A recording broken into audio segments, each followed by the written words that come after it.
Hey everyone, and welcome back to my channel where we talk all things commercial real estate. So, I have a question for you. What if you owned a property where the tenant paid you cash each month and they paid for all maintenance and repair costs? They paid for all the taxes and utilities and insurance and everything. And for that privilege, the tenant was willing to sign a long-term lease of 10, 15, or 20 years. I'm talking about a long-term, reoccurring passive income where the tenant deals with all the headaches and annoying parts about owning real estate. This type of investment is called triple net lease investment, or you might see single tenant net lease.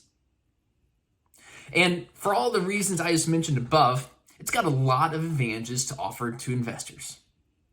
So why is it called a triple net lease? So it gets the name of triple net lease because the tenant is responsible for paying the three big costs of property ownership.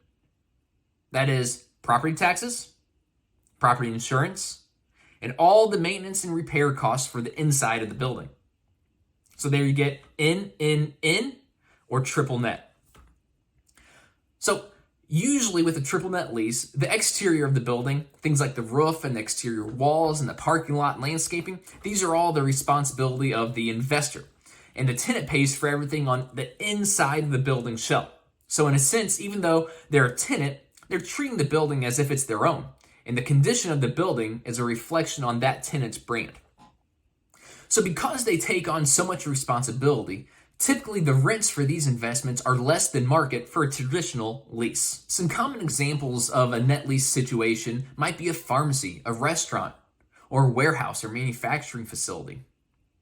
There can be some differences in the single tenant net lease investment category as well. So one of them is called the double net lease, another is called a single net lease, and the last is called an absolute triple net lease. Commercial real estate's very creative. So what's the difference? With a single net lease, the tenant agrees to pay the costs of the property taxes in addition to the regular rent, but that's it.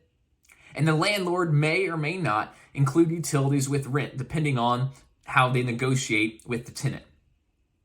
And in a double net lease situation, the tenant agrees to pay for both the property taxes and the property insurance, in addition to the regular rent payment. And with an absolute triple net lease, this is closer to a triple net lease that I explained earlier, but it goes even further because it adds everything, all the other financial risks of occupying that space to the tenant's plate. So the tenant pays for everything, including the exterior walls, the roof, the parking lot, the landscaping, absolutely everything regarding that property. So as you can imagine, a triple net lease has a lot of advantages to offer an investor. These types of investments often get the nickname of mailbox money investments.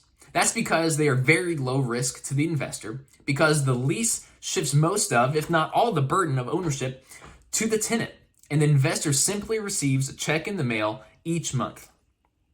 They can focus on the rest of their lives and just deposit the checks. They don't need to worry about the toilets or clogged sinks or doors being broken.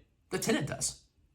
Also, these tenants are usually investment grade credit, meaning the tenant is a large national brand or regional brand with excellent financial situation corporately.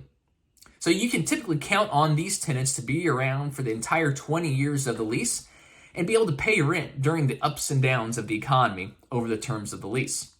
It's pretty hard to find any source of income out there, whether it's from real estate or something else, that is truly 100% passive, but these investments get you pretty darn close. So all that sounds great, right? Well, there are some downsides depending on your investment strategy. First, because the investments are basically just low risk mailbox money, that means they also have lower returns.